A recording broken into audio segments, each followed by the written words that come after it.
All right, if there's anyone online, we're getting prepared to start the meeting here in just a few moments. Counselor Kennard, if you're online, if you can just be prepared to vocalize that here in just a few moments or just a few seconds when I start the meeting. All right, you ready? Yeah. Wherever you want to sit. I just sat down because it's where I'm used to sitting at. Okay. All right, it is 3:34. We are going to start calling to order the Finance Committee meeting for today. Let the record reflect that Counselor Roebuck is here. Counselor Kennard, are you joining us on the phone?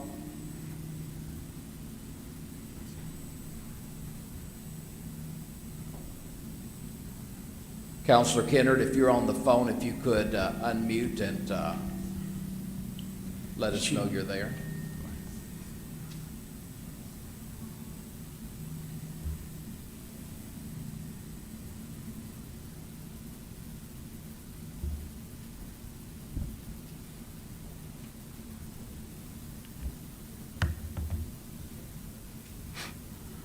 Are you showing her on your screen?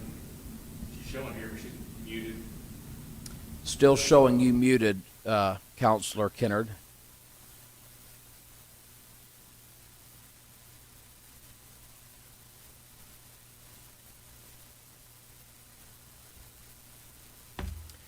Technology.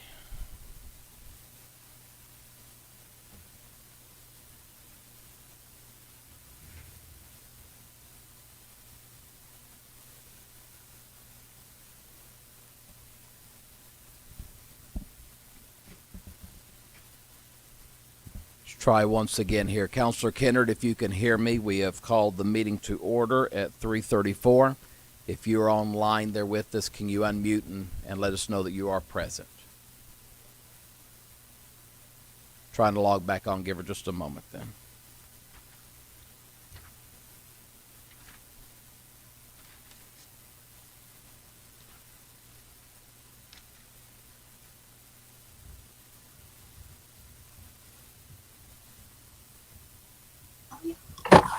Hello? There we are. Thank you, Counselor Kennard. You are present. You can hear us? Yes, sir. Okay, thank you. Is Counselor Orpesa online by chance? I don't think he is, but let's just make sure. Okay, we have one person listening that we don't know who it is. If that is Counselor Orpesa, can you make yourself known so that we can count you present for the meeting? No? Okay, so that's not Counselor Orpesa, so Counselor Orpesa is not with us. We do have a quorum, and if I could have a motion that we approve the agenda. Mr. Chair, I move that we approve the agenda for the Special Finance Committee meeting as presented. We have a motion. Second. We have a motion and a second that the agenda is approved as presented. All in favor signify by saying aye. Aye. Aye. All opposed, same sign. Motion passes. Moving on to number 1, considering the resolution to provide for an interfund loan from the General Solid Wastewater and Wastewater Funds to the Roswell Air Center Fund. Juan, if you could update us on your presentation.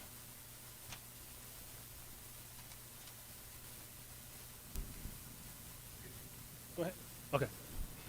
Can you hear me? Oh, there we go. Okay. Yes, Mr. Chair and councilors. So the proposed resolution is authorizes an interfund loan from the various funds to the Roswell Air Center. So this resolution again is to address the funding for the project. The city entered into an agreement with Ascent Aviation to plan, design, and construct a large hangar at the Roswell Air Center. Partial funding for the project will be the $3 million from a state appropriation that the county received, and the city and county agreed upon using that money towards this project. Now, again, this resolution authorizes an interfund loan from the general fund, solid waste, water, and wastewater funds to the Air Center Fund. The interfund loan will be for $11.1 million, subject to the terms and conditions described in Appendix A. So what I have here for you is just a slide that kind of gives the breakout of the amounts that are coming out of the general fund, which is 4.1, out of the solid waste, 2 million, water, 4 million, and the wastewater, 1 million. And you can see the schedule for the repayment of those funds back to those four funds from the Air Center for a period of 10 years. So again, Mr. Chairman and councilors, so this is a resolution authorizing that. The following action item will be a budget adjustment for the same, and which will be forwarded to DFA, and Janie Davis will be covering that. But at this time, I will stand for any questions on this proposed resolution. Before we go into questions, Joe, do you have anything to add?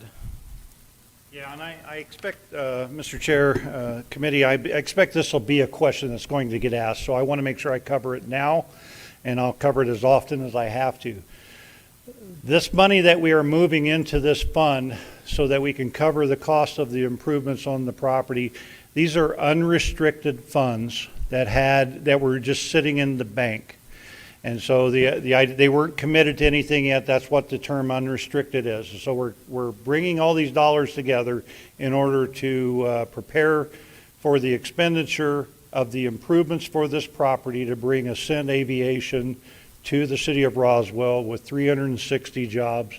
It's a $26 million, $24 million project, large hangar, 300 by 300 hangar. And so these funds are going to take care of all of the work that is associated with site prep and the demo of the work.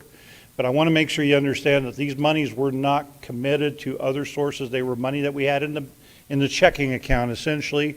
And so committing it over there, I guess, and I would talk about this at the city council meeting a little bit more, we are getting less than 1% interest on this money, and we'll return 3% utilizing these dollars to get this important work done.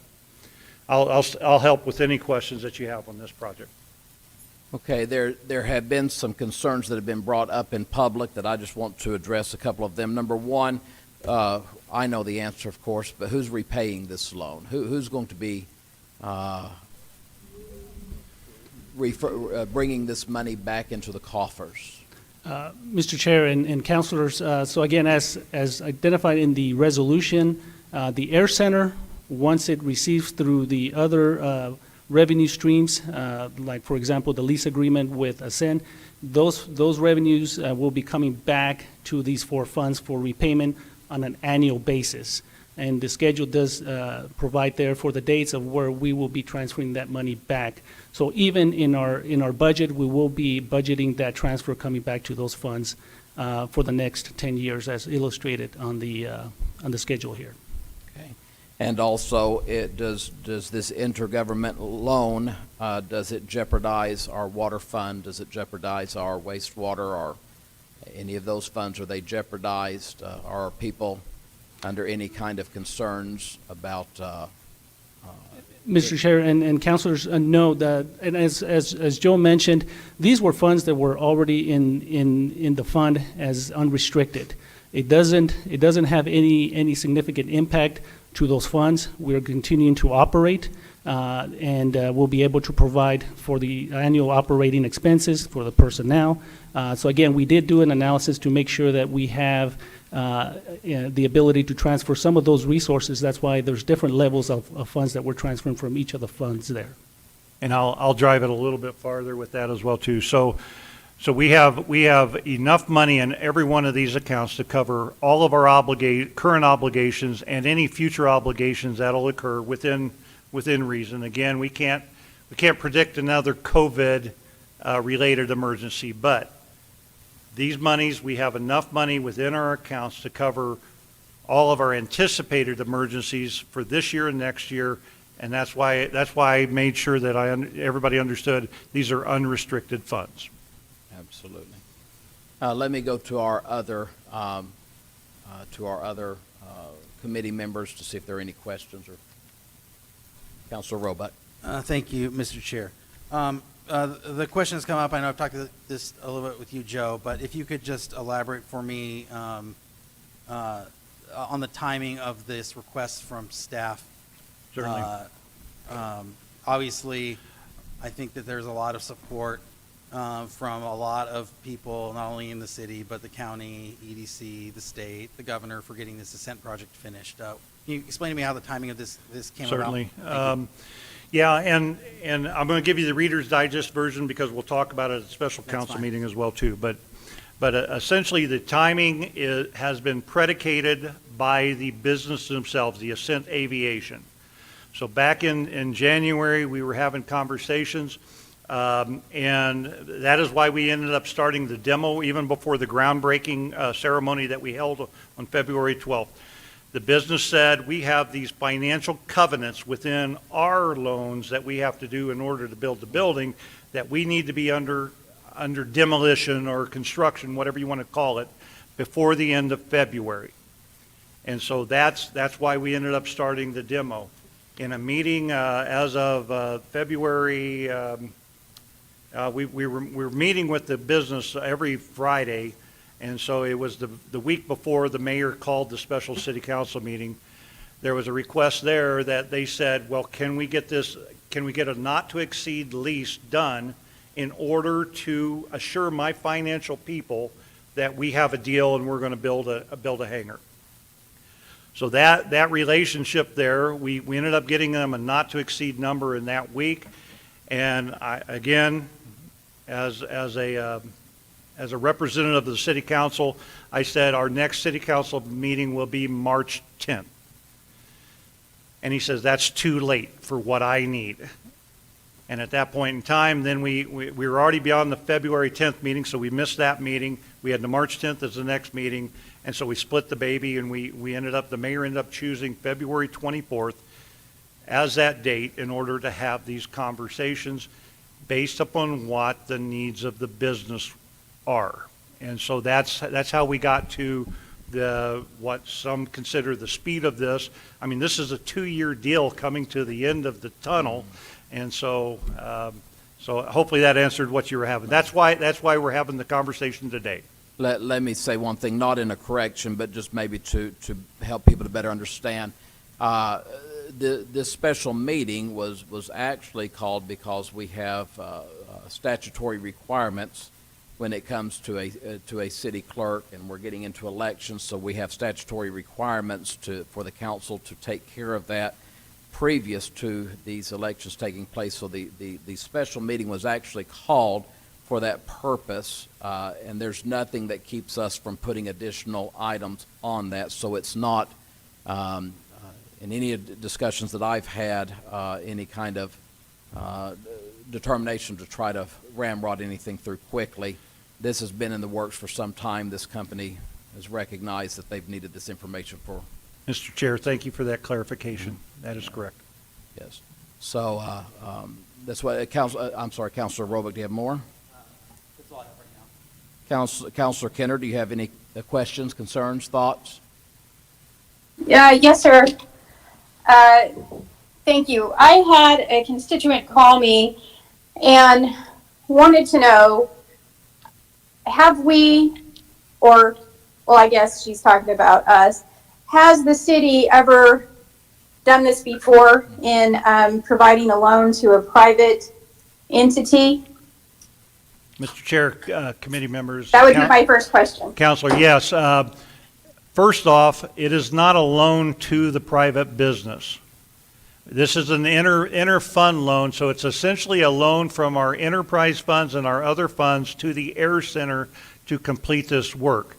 There is within the agreement a reimbursement process for the business to pay the city back a portion of those expenses. So it is not a loan to a business, but I would answer the question even on a larger scale. We utilize the EDC quite often in order to move money into private businesses. We also have the ROAR program out there right now that is funded by the city, which is the Roswell Opportunity Advancement Program, which will allow low-interest loans to private business, downtown businesses and everybody, to help with fire suppression, help with bringing their buildings up to code. And so, have we done this before? Maybe not on this magnitude, but it is a common economic development practice. Counselor Kenner, do you have more Yes, questions? so that helps clarify the answer for the constituent that called me. And so basically, we're investing the money into our own property, period. Yes, ma'am. Okay, thank you, Chair. If I could just ask Mr. Espiritu, I'm sorry to put you on the spot, but could you come up for just a moment? Just help us from the CCEDC just for a moment.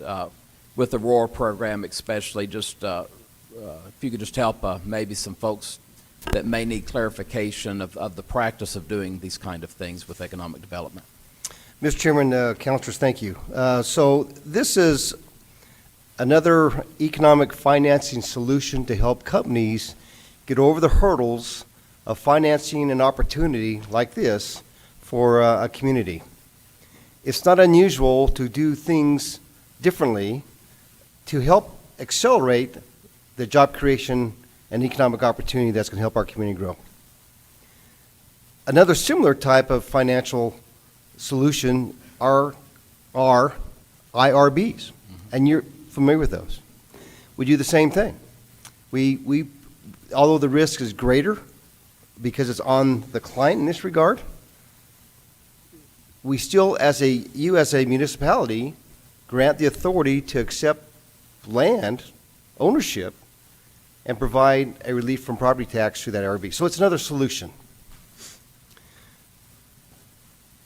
This program, as laid out, certainly helps us get to that mark we've been working on for over 2 years to bring this company to the finish line. Everyone knows the impact it's going to make in Roswell and Chavez County and New Mexico.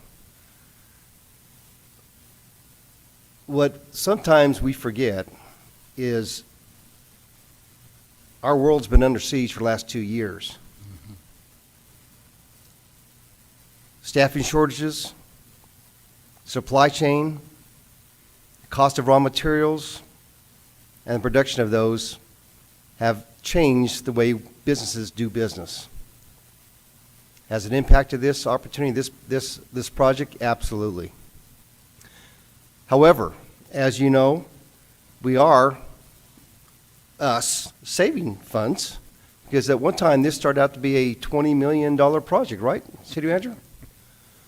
And we're now down to a $15.8 million project. Is that correct? Something like that. That's a pretty good savings. Mm-hmm. A lot of work by a lot of people to get us where we're at today. But again, this is an economic tool, and it's certainly, if you look at the risk perspective, at the end of the day, what could happen? Well, I guess we would be stuck with this wonderful building that we need, that anyone would love to have throughout the world. So I think we're very fortunate. We have a company that will invest in Roswell and in our people to make us a better place. Absolutely. Thank you for what you said. And just to add to what you've said, you know, when you have situations with IRBs that then in return give us the ability to have the PILT, the payment in lieu of taxes, that works well in some instances. Sometimes it's better to go with these intergovernment loans to be able to work through this. When it's just a common sense thing. When money is cheap to borrow, you borrow. When money, you can make money off of lending, you lend.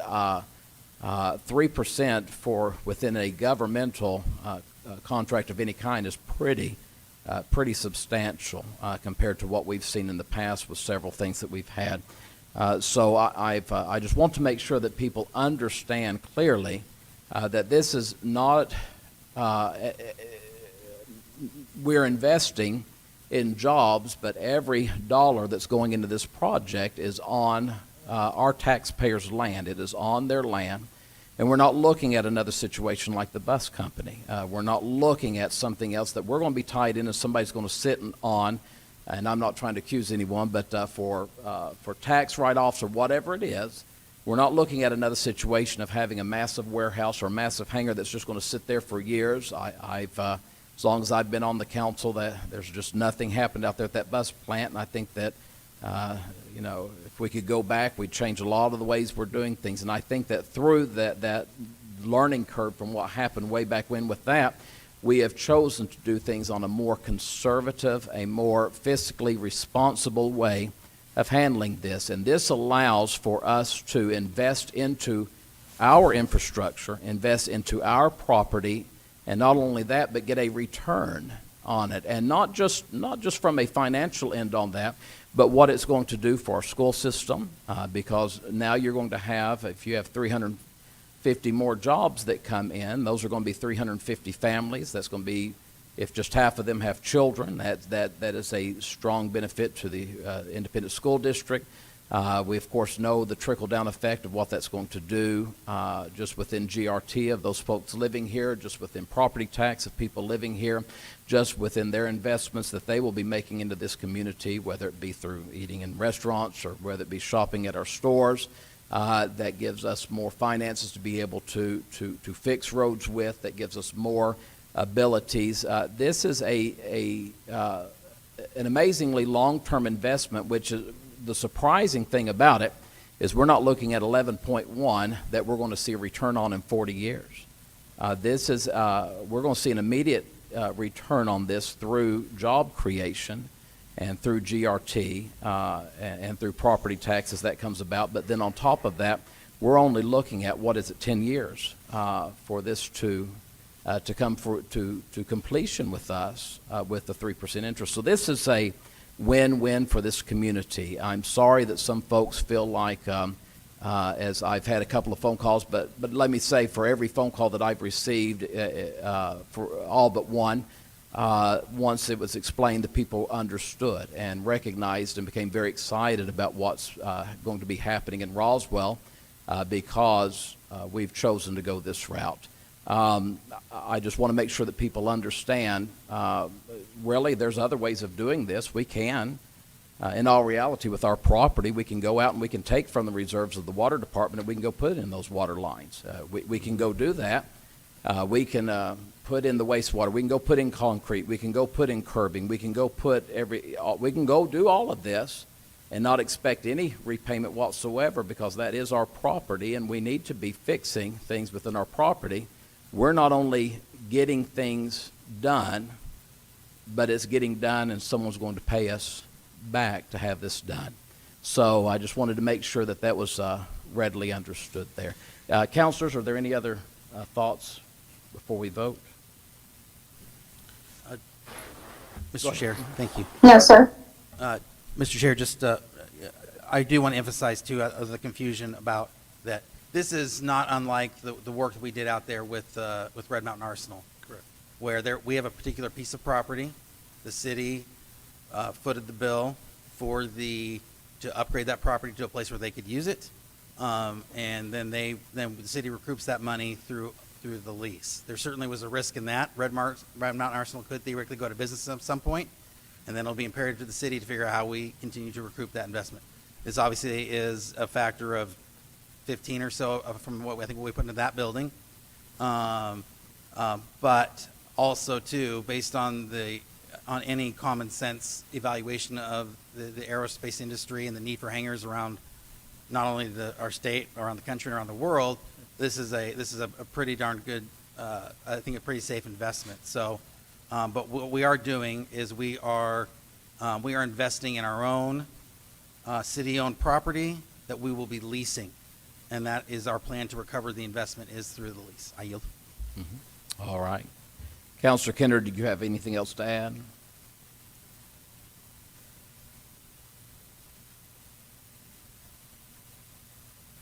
Councilor Kenner, did you have anything else to add? Sorry, my button was stuck, if you can imagine that. I don't. Thank you for the clarification. I hope that everyone realizes, that whatever is being said out there, I hope they logged in and got the facts. Thank you. Okay. At this time, I will entertain a motion. Mr. Chair, I move that we recommend to full council resolution approval of Resolution 22XX to provide for an inter-fund loan from the general solid waste, water, and wastewater funds to the Roswell Air Center Fund. We have a motion. Second. Okay, and for clarification, give me just one moment.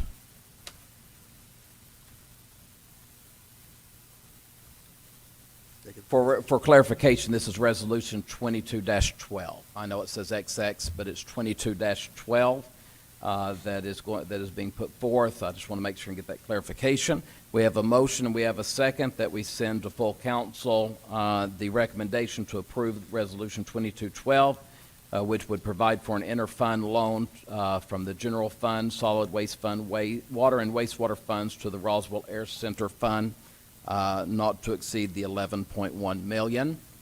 All in favor signify by saying aye. Aye. Aye. All opposed, same sign.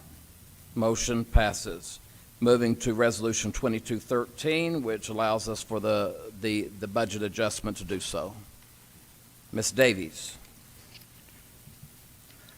Chair, Council, this is Resolution 22-XX for the budget adjustment for fiscal year 22 budget.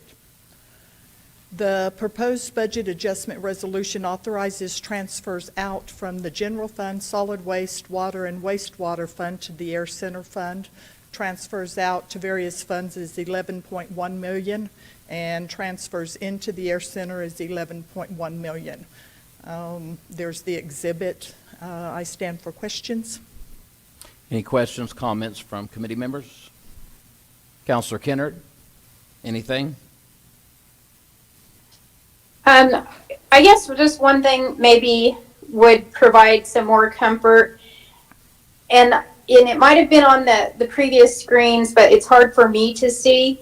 But how does that leave those funds that we are taking out of? I mean, are they still healthy with the transfers of these funds?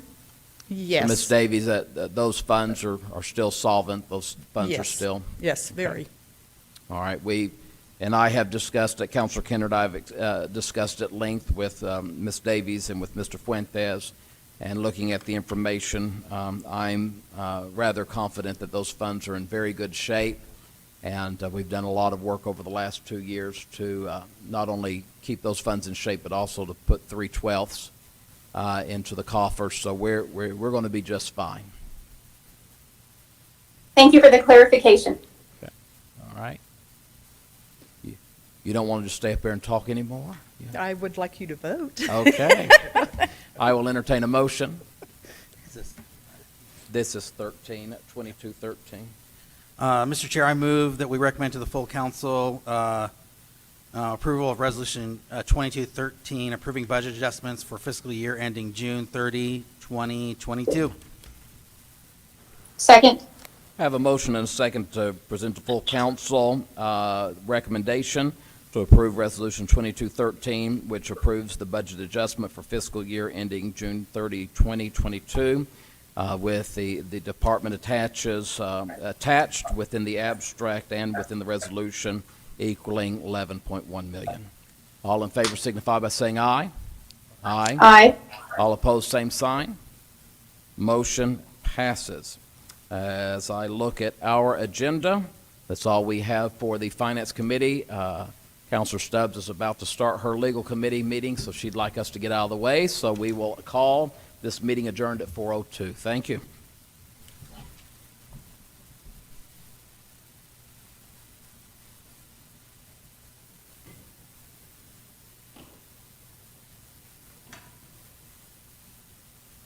You didn't ask for a public comment.